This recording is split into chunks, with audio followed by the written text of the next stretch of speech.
Hi viewers, তো নতুন একটি ক্লাসে তোমাদের সকলকে স্বাগত।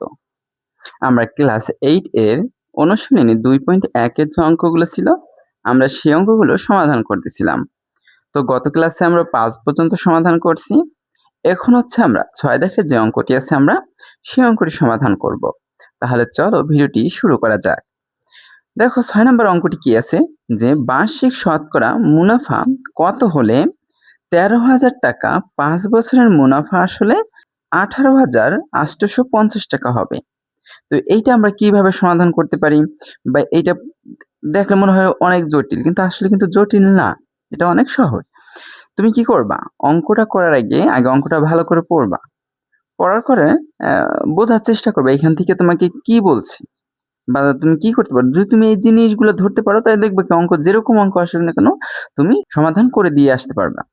তো দেখো এটা আমরা কি করতে পারি? আমাকে বলছে যে 13,000 টাকার 5 বছরের মুনাফা আসলে এত টাকা। তার মানে কি এই টাকাটার ভিতরে কি আছে? তোমার মুনাফাও আছে, আসল টাকাও আছে। এখন এখান থেকে আমাকে কি করতে হবে? ওই মুনাফা টাকাকে বের করতে হবে। কথা বুঝছো? তো এইটা কি বলো তো? এটা কিন্তু আমার আসল টাকা। আসল টাকায় 5 বছরে যাইয়া কি হইছে? মুনাফা আসলে এত টাকা হইছে। এখন এখান থেকে যদি তোমাকে আমি বলি যে মুনাফা কত, ধরো এমসিকিউতে আসলো অথবা কতে আসলো, তো মুনাফা কিভাবে বের করবা? মুনাফা বের করে করবা কিভাবে? যে এই যে মুনাফা আসল আছে না, এইটা থেকে কি করবা? আসলটা বিয়োগ করে দিবা। তাহলে কিন্তু মুনাফা পাই যাবে না। এখন আমরা কি করব? ওই কাজটা এখানে আমরা করব। আমরা কি লিখব? দেখো আমরা এই কাজটা এখানে করি যে 13,000 টাকার 13,000 টাকার 5 বছরের মুনাফা 5 বছরের মুনাফা কত তাহলে? তো কি লিখতে পারো যে 18,850 টাকা বিয়োগ করবা কত? 13,000 টাকা। এত টাকা সমান দিব। এখন দেখো বিয়োগ করো। 0 0 0 5, 5ই হবে। 8 আর আছে কত? 3 আছে কত? তাহলে 8 হবে। 5 হলে তো কত পাইলা? 5,850 টাকা। এটা কি? এটা কিন্তু তুমি কি পাইলা? মুনাফা পাইলা। মানে 13,000 টাকা 5 বছরের মুনাফা কত পাইছো তুমি? ধরো 8 টাকা পাইছো। এখন এখান থেকে তোমাকে বলছে যে শতকরা মুনাফা কত হবে? যদি তুমি এই টাকাটাই 13,000 টাকায় 5 বছরের মুনাফা 5,850 টাকা পাও, তাহলে শতকরা মানে 100 টাকায় তুমি কত টাকা পাবা? সেইটা তোমাকে এখান থেকে বের করতে বলছে। তো এইটা আমরা এখন কিভাবে করতে পারি? তাহলে আমরা কি লিখবো? যে 13,000 টাকার 5 বছরের মুনাফা কত পাইছো তুমি? 5,850 টাকা। অতএব দাও। এখন কি করবা? 13,000 টাকার 1 বছরের মুনাফা আগে বের করি আমরা। তাই কি লিখে দিতে পারি? 5,850 টাকা ভাগ হচ্ছে কত? তোমার এত টাকা। অতএব এখন আবার কি লিখবো? 1 টাকার 1 বছরের মুনাফা কত তাহলে?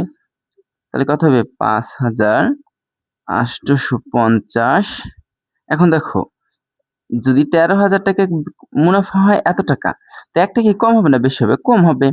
তো কম হলে কি হয়ে যাবে? ভাগ হয়ে যায় না? তো এটা কি লিখবা? এইটা এখানে এরকম হবে 13,000 ইন্টু 5। এখন এই লাইনটা তুমি না করলেও হয়। যদি তুমি মাঝের এই লাইনটা না করো তাহলে হবে তুমি এই লাইন করার পর এই লাইন করে দিতে পারবা যে 1 টাকায় 1 বছরের মুনাফা, তাহলে তোমার এই অংশটুকু করা লাগবে না। এটা করছি হচ্ছে তোমাদের বোঝানোর জন্য, যাতে তোমাদের কোনো কনফিউশন না থাকে যে এটা কিভাবে হলো, কেন হলো ইত্যাদি। ঠিক আছে? এই জন্য হচ্ছে। কিন্তু তুমি পরীক্ষার সময় যদি চাও যে এটা করব না, তাহলে করার কোনো দরকার নেই। এরপর আসবো শতকরা বলছে যেহেতু, তা আমরা কি লিখবো? 100 টাকার 1 বছরের মুনাফা কত? এটাকে আমাকে বের করতে হবে। তাহলে আমাদের অঙ্ক কিন্তু হয়ে গেছে। তো 100 টাকা 1 বছরের মুনাফা কি হবে তাহলে? কম না বেশি? বেশি। তাহলে কি করতে হবে? গুণ।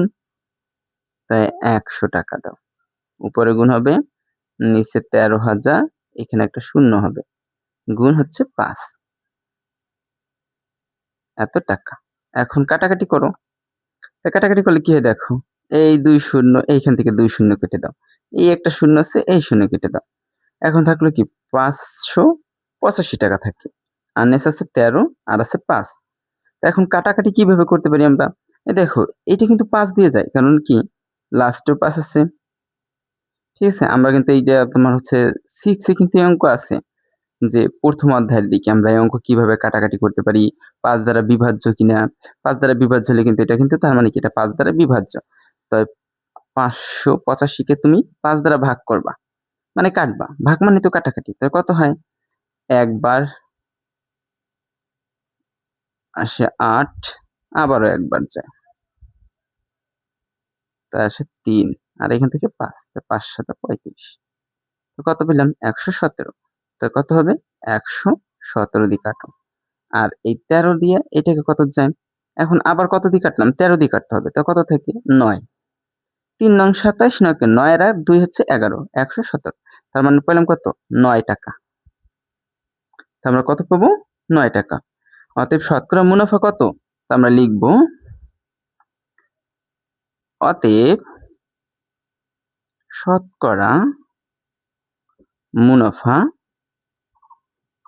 মুনাফা ৯ টাকা। ঠিক আছে? তো এটি কিন্তু আমাদের উত্তর এবং এইভাবে হচ্ছে তুমি এই অঙ্কগুলো সমাধান করতে পারবা। তোমরা যদি চাও এই অঙ্কটাকে আমরা আয়ুষ্মান পিএন এর মাধ্যমে সমাধান করে দিই, তাহলে আমাদের কমেন্টের মাধ্যমে জানাতে পারো। এবং তোমাদের যদি কোনো অঙ্কে সমস্যা থাকে তাহলে সেই অঙ্কগুলো তোমরা আমাদের কাছে পাঠাতে পারো। আমরা তোমাদেরকে সমাধান করে দেওয়ার চেষ্টা করব। ভিডিওটি যদি ভালো লেগে থাকে তাহলে অবশ্যই লাইক, শেয়ার এবং কমেন্ট করতে ভুলবে না। আর এখনো যারা আমাদের চ্যানেলটি এবং আমাদের ফেসবুক পেজটি ফলো করেনি তারা অবশ্যই আমাদের চ্যানেলটি এবং আমাদের ফেসবুক পেজটি ফলো করতে পারো। তো এত সময় ভিডিওটি দেখার জন্য ধন্যবাদ। ভালো থাকবে এবং সুস্থ থাকবে। দেখা হবে পরবর্তী কোনো ভিডিওতে।